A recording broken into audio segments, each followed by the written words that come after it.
It's summertime. What better way to kick back and relax than to win some crypto?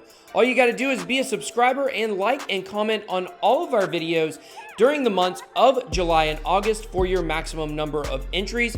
We'll have 17 winners and it's decentralized, so you get to pick the crypto, any coin that you want if you are a winner. So make sure you subscribe and get your chance to enter today. Bit Squad, welcome back to the channel.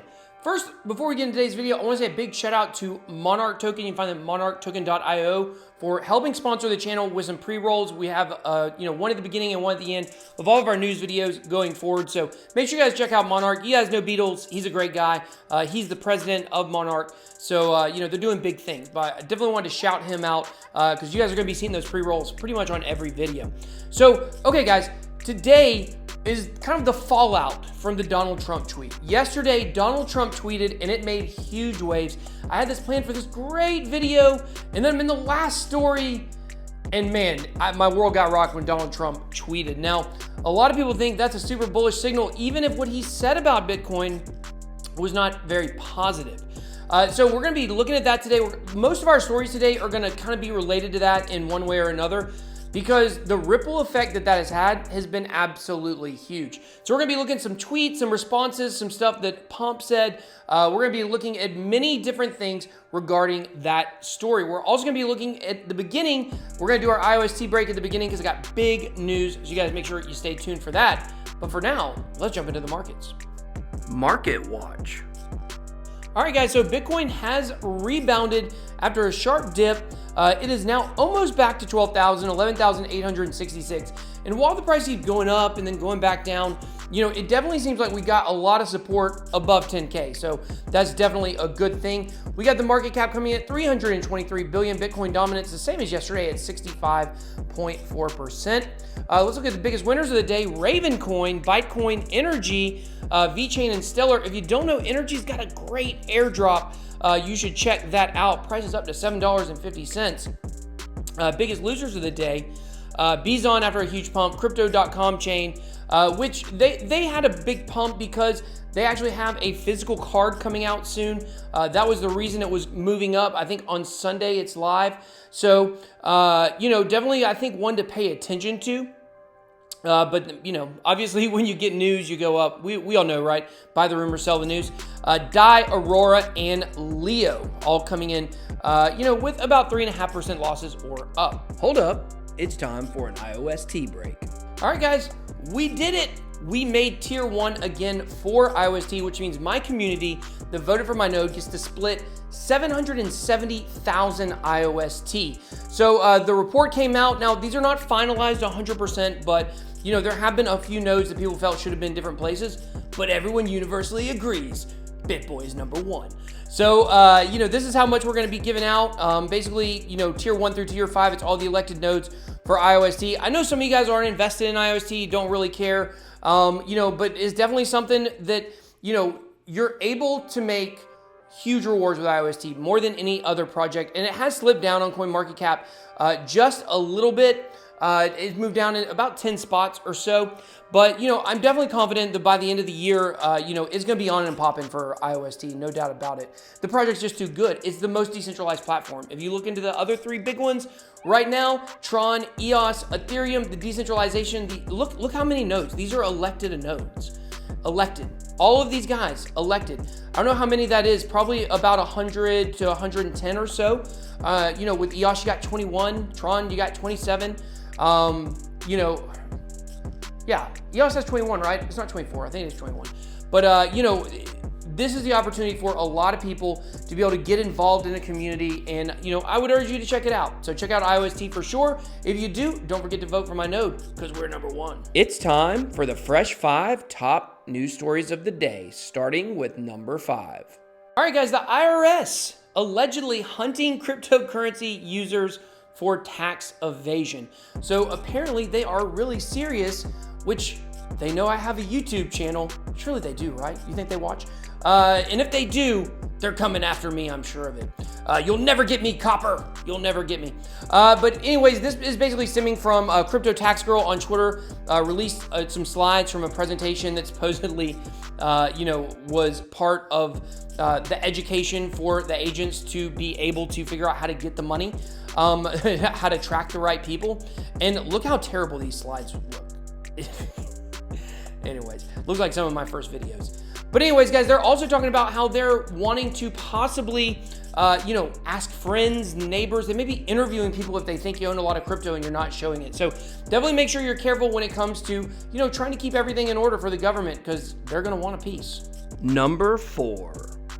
So in the aftermath of Donald Trump's tweet, we got a lot of stuff flowing in from different people that have opinions on what he said. So I want to just go over some of the tweets that people had, and then in next door, we're going to look at something that Pomp said on CNBC today. So the government manipulates currency values. Independent forms of currency, not subject to the political whims of powerful people, are good. That is Ben Shapiro. Here is a talking head and, basically a political analyst, maybe what you call him, not 100% sure. Then we have Eric Voorhees of Shapeshift. Trump tweets, Bitcoin does nothing. Bitcoin is now less volatile than Donald Trump. That was right before Bitcoin started going up. Max Kaiser, Bitcoin maximalist. Trump just put a giant kick me sign on his back. He signaled to the world the way to crush the US dollar is to take Bitcoin up to $100,000. Bullish Air Force. I think that's what that means. Here we go. We got this from Charlie Baleo. I have no idea who he is or if I said that right, but I thought this was interesting. Returns during the Trump presidency. U.S. Steel down 58%. Peabody Energy, coal, down 9%. U.S. Dollar Index down 4%. Bitcoin up 1,186%. Hard to argue with math. Then my girl, Wendy O, Crypto Wendy O. What if Trump's Bitcoin tweet was to cause FUD so we'd panic sell into his bids? We're all masochists and aren't selling. That's the truth.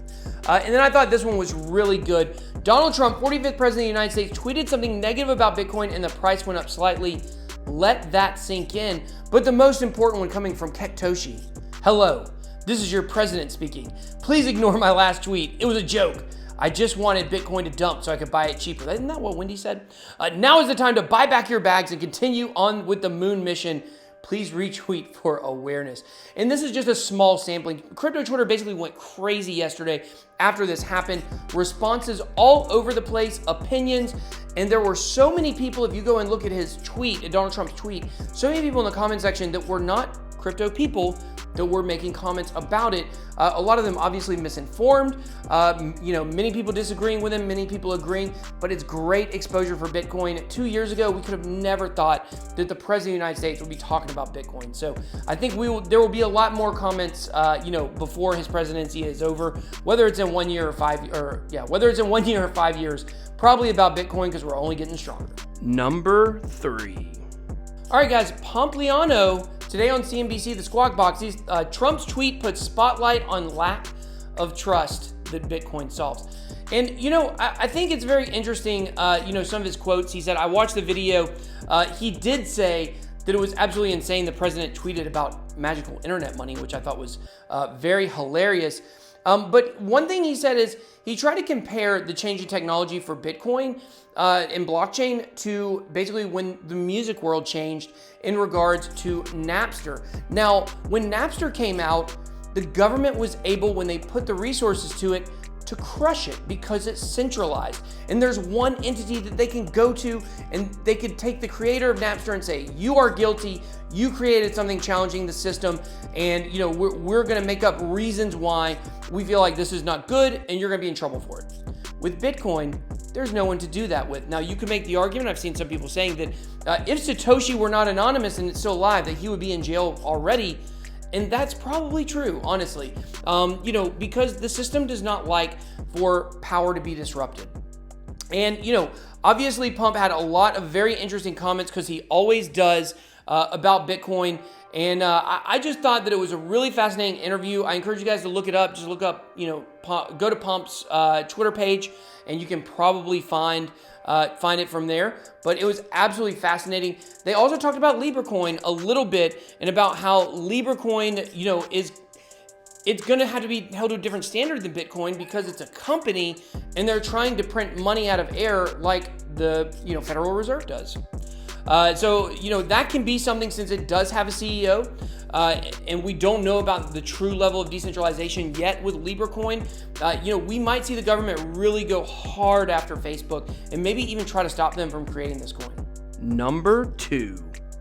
I'm glad to know that I'm not the only person seeing this evolution of Bitcoin being compared to gold more than even currency, because I feel like that is really where we're sitting right now.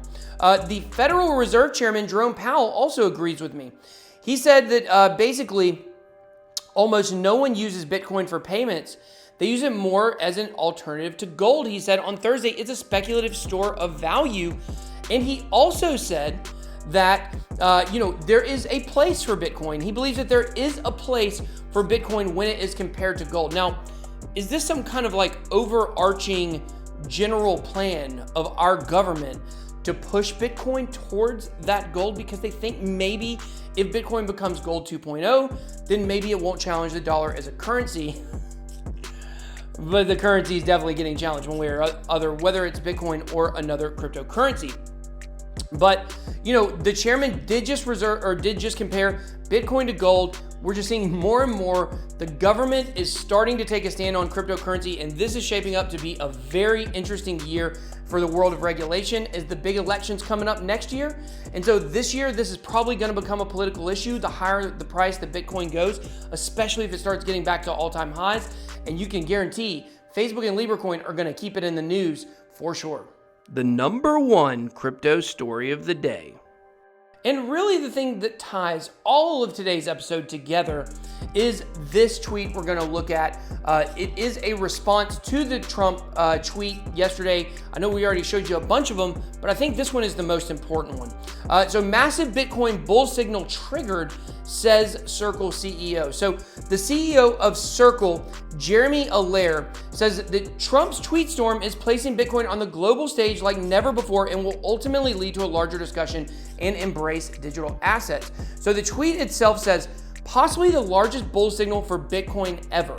Crypto now a presidential global policy issue. People everywhere will embrace a mix of sovereign and non-sovereign digital currency. I couldn't agree with that more. If you look at all of the stories we've looked at today, they all tie into the fact that this is becoming a big issue for not just our country, but our world, especially as we try to create this borderless economy where all countries can kind of work in tandem.